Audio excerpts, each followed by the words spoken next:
Hello friends, আমি এখন কচি পাঁঠার মাংস রান্না করব। কি কি লাগবে আপনাদের বলছি। এই যে পাঁঠার মাংস 1 কেজি নিলাম। তারপর আলু ভেজে নিলাম, 1 কাপ পেঁয়াজ কুচি, রসুন বাটা, জিরা বাটা, টক দই, কাজু বাদাম বাটা, আদা বাটা, পেঁয়াজ কুচি, টমেটো কুচি, কাঁচা লঙ্কা, কিছু সাথে নিলাম লেবুর রস। এখন রান্না করব, দেখে নিন কীভাবে রান্না করব।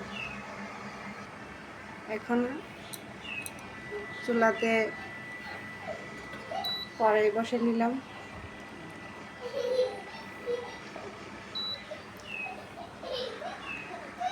সয়াবিন তেল দিলাম, পরিমাণ মতো সয়াবিন তেল। এর মধ্যে দিলাম কিছু তেজপাতা, 2-3টে তেজপাতা।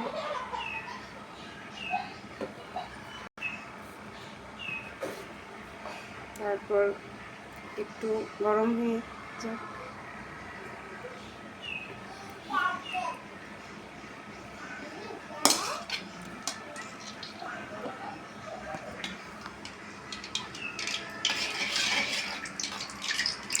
ভালো করে রান্না করলে কচি পাঁঠার মাংস অনেক টেস্ট হয়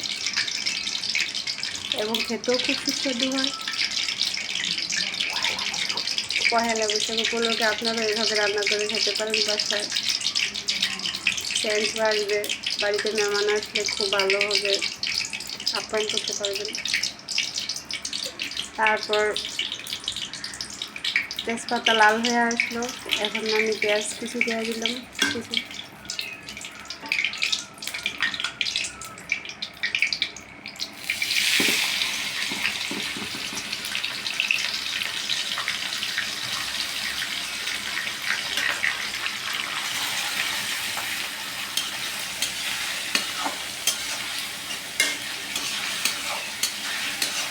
এবার পেঁয়াজটা একটু ধুয়ে ভাজা হোক, লাল হোক।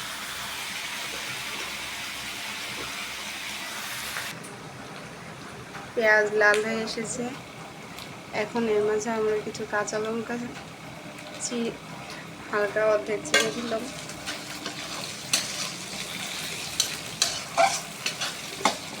এর মাঝে কিছু রসুন বাটা। এবার এগুলো একটু আবার ভেজে নিই।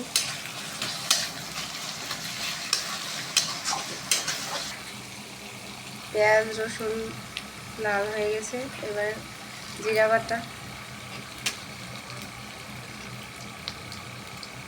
আদা বাটা,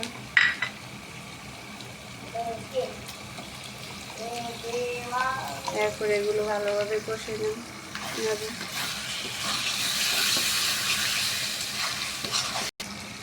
এবার এগুলো ভালোভাবে কষিয়ে দিলাম। এখন হলুদের গুঁড়া 1 চামচ, 2 চামচ দিলাম, লঙ্কার গুঁড়া 2 চামচ,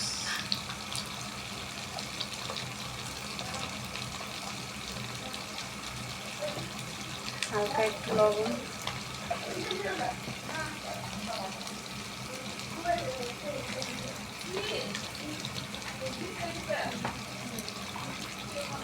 এবার একটু মাখিয়ে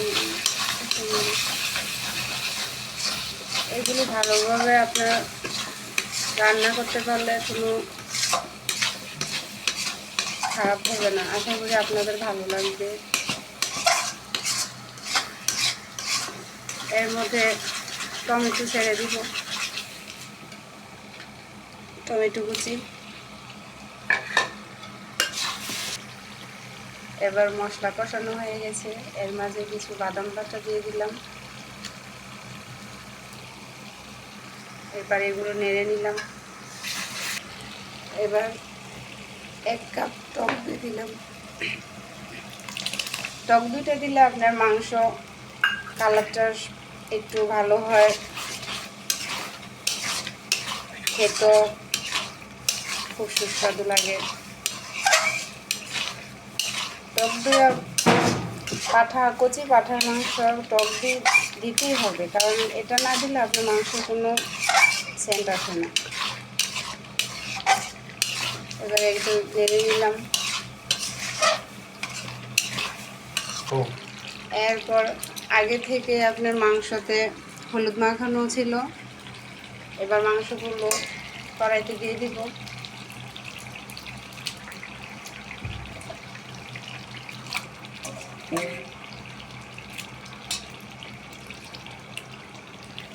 এবার একটু নেড়ে নিব।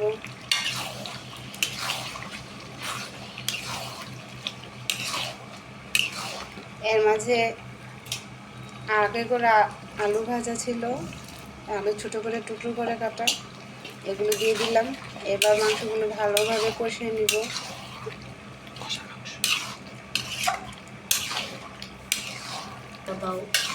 দেখুন কালারটা কীরকম হয়েছে, দেখেই জিভে জল এসে যাবে। আপনাদেরও অনেক ভালো লাগবে আশা করি, অনেক খেতেও মজা হবে। এরপর মাংসগুলো ভালোভাবে আমরা কষিয়ে নিব। এবার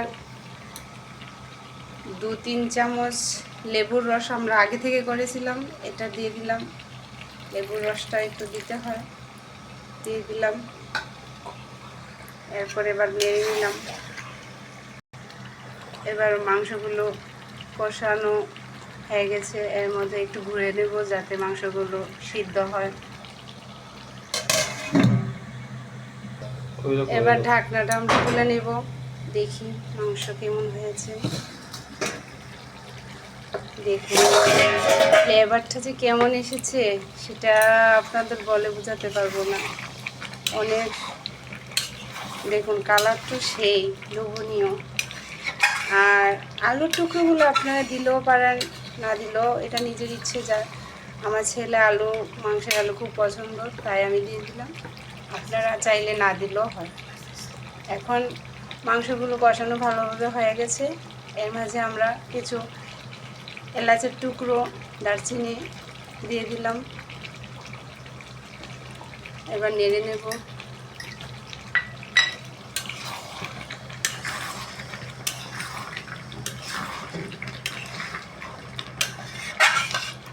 কি যে বলবো, মাংস আপনারা না খেলে বুঝতে পারবেন না। দেখি এবার কেমন হয়েছে। এবার একটু মাংসটা আরেকটু হয়ে যাক, সিদ্ধ হোক। দেখুন মাংসের কালার কতটা সুন্দর হয়েছে। এবার মাংসগুলো সিদ্ধ হয়ে এসেছে, এবার আমি নামিয়ে নেব।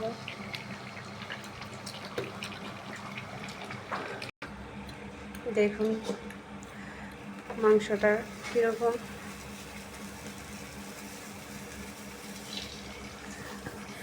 তাহলে আজকের মতো এখানেই, আবার দেখা হবে। যদি ভালো লাগে লাইক, শেয়ার এবং সাবস্ক্রাইব করবেন। আজকের মতো এখানে, আসসালামু আলাইকুম।